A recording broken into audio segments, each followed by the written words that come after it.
When a CEO goes to jail, things can get interesting. Instead of being punished, they often end up in charge behind bars. In a cell, a man known as Money writes a letter to his son Joshua, apologizing for not being there for him. He advises Joshua not to follow his path, but to cover his tracks if he does. Suddenly, an alarm sounds and guards rush in. Amidst the chaos, a strange inmate is found loitering around. Guard Robert visits Money, who is about to be released. Robert wishes him luck and discreetly passes him a note. Money leaves on a train, reading the note that indicates a meeting place. He meets Shotgun, an old prison friend, and a man named Howie, an ex-sniper with a plan. The main cop in the story, Kutcher, faces danger during a mission, but remains undeterred. He charges ahead, taking down the bad guys. Meanwhile, Money arrives at a party with his friends. When he steps into the room, he spots his old prison buddy, Chopper, moving through the crowd. Money's attention is caught by a young woman, who approaches him and leads him to the bathroom. As he looks at himself in the mirror, he realizes it's the first time he's seen his reflection in years. He's shocked at how silly his mustache looks. Exiting the bathroom, the young woman tries to flirt with him, but Money is focused on one thing: money. He quickly signals Howie for a ride, but before they can leave, Money notices a shooter in the window. He pulls Howie down with him as they take cover. After the chaos settles, they see the girl take the brunt of the attack. Time to leave. Howie and Money speed away in the car. Money instructs Howie to follow his orders only and not to inform anyone of his whereabouts. He insists on having the car to himself. After dropping Howie off, Money tells him to buy 2 prepaid phones and meet him at the hotel in the morning. Alone in the car, Money reflects on his past as Jacob. He used to work hard at a big firm, aiming to outdo his co-workers and get ahead. He enjoyed playing basketball with his office mates, but one co-worker, Tom, always seemed to outshine him. At home, he goes through the motions of caring about his son's day before making advances toward his wife, who rejects him, highlighting the routine nature of their marriage. They're headed to dinner with Tom and his wife at the restaurant, where Jacob ends up drinking more than planned. The ride back in the car was fun, with lots of jokes and laughter, even though it was dark outside. Jacob, the driver, kept looking away from the road to chat with his friends. Sometimes he'd joke about hitting a deer or running a red light, which made everyone laugh nervously. But then, at an intersection, it happened. Jacob ran the red light and there was a terrible crash. Jacob's wife screamed and they were hit by another car. It was a really bad accident. Sadly, one of their friends, Tom, didn't survive. Jacob ended up in prison because of it. One day, Jacob talked to his lawyer. The lawyer said Jacob didn't have much chance of winning the case because there was strong evidence against him. At the accident scene, Jacob's blood alcohol level was way too high, and there was even a camera that caught him running the red light. When Jacob told his wife about the lawyer's advice, she was devastated. She wanted him to fight the charges, but Jacob refused. Meanwhile, some police officers, Kutcher, Sanchez, and Phil, were planning to catch a guy named Money who was involved in an illegal gun deal. Money was working for someone called the Beast, and they wanted to bring down their whole operation. They knew about the deal because it involved a lot of guns being smuggled from Afghanistan. They suspected Howie, a guy who had served there, might be involved somehow.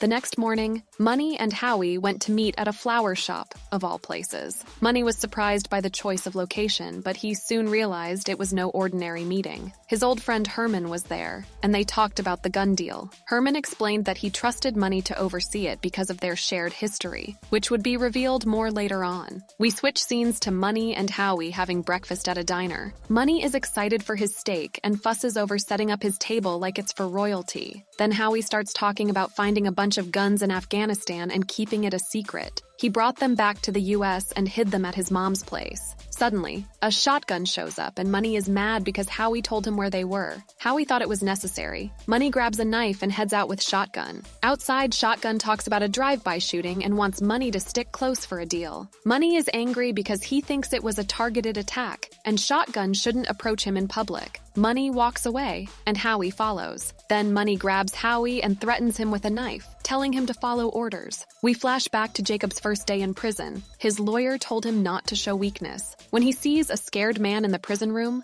other inmates start teasing him. Later, when the guard leaves, some inmates help toughen up the scared man. The next day in the yard, Jacob accidentally bumped into a nice man who got really mad and started yelling at him. Some other guys who would later become Jacob's friends saw what was happening. The man kept saying mean things to Jacob. When it got really bad, Jacob decided to do something. He didn't want to seem weak, so he attacked the man, punching him hard. But then the guards came and used pepper spray to stop the fight. Jacob earned respect from the other guys for standing up for himself. The next day, he was back in the yard, feeling lucky he didn't get hurt too badly in the fight. As Jacob walked in the yard, another inmate named Shotgun approached him and told him to follow. The shotgun was bald. Maybe he used a product called Keeps. Jacob followed Shotgun to a bench where they met Bottles, who seemed important. Bottles knew Jacob was a stockbroker from Pasadena, so he started calling him Money. Bottles offered Money protection, but Money had to do things for the gang. Money agreed, not knowing what he was getting into. But before we talk about that, let's jump to the present where Money surprises his wife after 7 years.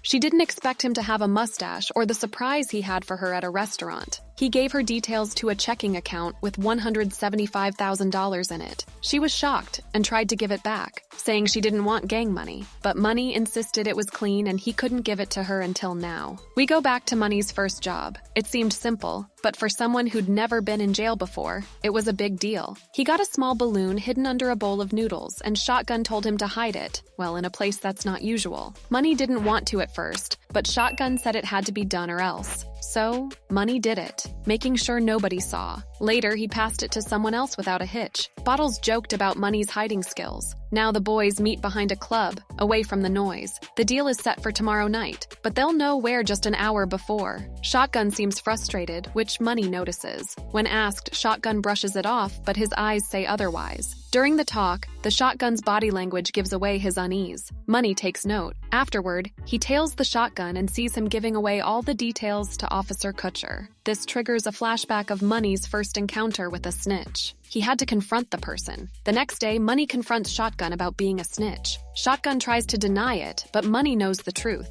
It leads to a tense argument, but Money decides to give him one last chance to make things right. If he doesn't, Money will have to take matters into his own hands. Unfortunately for that man, Money was really good at arguing. His points were like a sharp knife. Because of this, Money became more important in the gang. Next, he had to fight a big battle in the yard. During the fight, Money saw someone trying to attack Herman from the side, but Money stopped them and saved Herman's life. Herman thanked Money and said he owed him a favor. That's why Herman trusts Money so much, but should he? We'll find out later. Money got caught doing something wrong, which got him in more trouble, and he had to spend more time in jail. In jail, he met more people from the gang. They got along well and even exercised together. One day, a guard named Robert took Money to meet someone important in the gang, called the Beast. The Beast thought Money had a really cool nickname and respected him for moving up in the gang. After some time, Money was supposed to leave jail, but the Beast told him about a deal involving guns. When Money tried to back out, the Beast threatened his family. Money had no choice but to do what the Beast wanted and help the gang. Later, Money's ex-wife visited him and said the money transfer went well, but then their son came out of the car. Money was upset because he didn't want his son to see him like this, but it was too late. Joshua, his son, asked him to come home, not knowing that Money wanted to but couldn't, because things weren't normal anymore. Money closed the door and broke down in tears. But he didn't have time to dwell on it because he saw the police outside his house. So he gets clever and breaks through the window. Time to handle that person who told secrets. Money gets ready at a store. Then we see Shotgun hiding in his hotel. He seems nervous, and sudden knocking at the door doesn't help. He stands up and gets his gun ready. He yells, "Who's there?" And Money answers, "Oh, okay." He relaxes and opens the door. Money returns the favor by hurting him with knives he found. With Shotgun controlled, Money takes his phone and puts it in his hand. What is he planning? Soon, Kutcher finds the body and the phone, on his way to meet with the others and get guns. Money plays with an inhaler, a razor, and some chapstick. Weird. At the meeting, the guns are checked. Yes, they're guns. They go to meet with the Mexicans. Money texts Shotgun's phone the location, knowing Kutcher has it. At the meeting, Money tells Herman about the snitch and that he dealt with it. And then the police appear and control everyone. But why? Why did Money do this? In prison, where Money is now serving life for his crimes, he takes something from his pocket. Oh look, the chapstick bottle and other stuff inside. He's taken to see a angry Beast by Robert. Beast knows something's up with the timing of events, and Money doesn't deny it. In revenge, Beast threatens Money's family. Their meeting ends, so Money is handcuffed. but he picks up the lock and controls Robert with the razor blade. Clever. He takes the keys, locks him inside, and then looks at the beast. He unlocks his cage carefully, and the big man attacks him. But Money is skilled with the razor blade. As his enemy falls, Money says his family won't be harmed. After that, Money becomes the new leader. He's the boss in prison now. Moral of the story: if you want someone to become a criminal, send them to prison. If you enjoyed this story, consider subscribing to the channel for more thrilling tales.